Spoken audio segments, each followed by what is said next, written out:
పిల్లలు దేవుడు చల్లని వారే కళ్ళ కపట మెరుగని కరుణామయులే. నూటికి నూరు వాళ్ళు వాస్తవం కదా. అసలు చిన్న పిల్లలను చూస్తేనే పాపం అనిపిస్తుంది నాకైతే.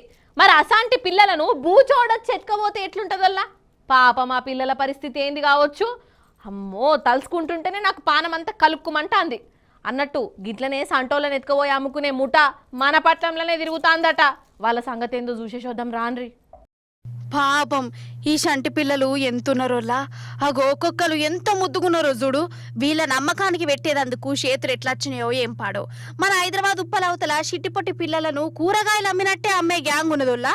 వాళ్ళ గాశారం తిరమర్రైపోయి వాళ్ళు మన పోలీసులకు దొరికారు. వాళ్ళ దగ్గరికి వెళ్ళి 16 మంది చంటోళ్ళని నిడిపించిర్రు.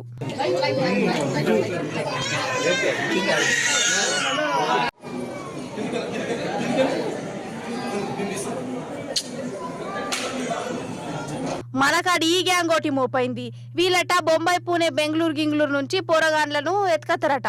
లేకుంటే పేద కుటుంబం నుంచి షంటోలను కొనుక్కొని ఈడ పిల్లలు లేనోళ్లకు 5 లక్షలకు 6 లక్షలకు అమ్ముతారటనోళ్ళ. ఈ గ్యాంగుకు ఫీర్జాదిగూడలో ఉండే ఆర్ఎంపీ డాక్టర్ అమ్మ తోబ చూపిస్తుందట. కానీ ఎంతకాలం అని చేస్తారు చెప్పు. గుట్టు బయటపడనే పడ్డది. ఆ గ్యాంగును పోలీసులు దొరకబట్టి అరెస్ట్ చేసిరు. అయితే ఈడు ఇంకోటి చెప్పాలి. ఇగో వీళ్ళు ఏడుస్తురు చూడు. వీళ్ళట ఆ చంటి పిల్లలను కొనుక్కున్నోళ్ళట. పోలీసులు వాళ్ళ కాడికెళ్ళి పిల్లలను తీసుకొచ్చుడుతోనే వీళ్ళు కండ్ల పొంట నీళ్లు పెట్టుకుంటారు. అయ్యో మేం పైసలు పెట్టి కొనుక్కున్నాం, కనుక్కున్న కనబిడ్డల లెక్క సాదుకుంటున్నాం, నడిమిట్లచ్చి మీరు తీసుకుపోవడిందని వీళ్ళు ఏడుస్తురు. వీళ్ళ బాధ ఇల్లది.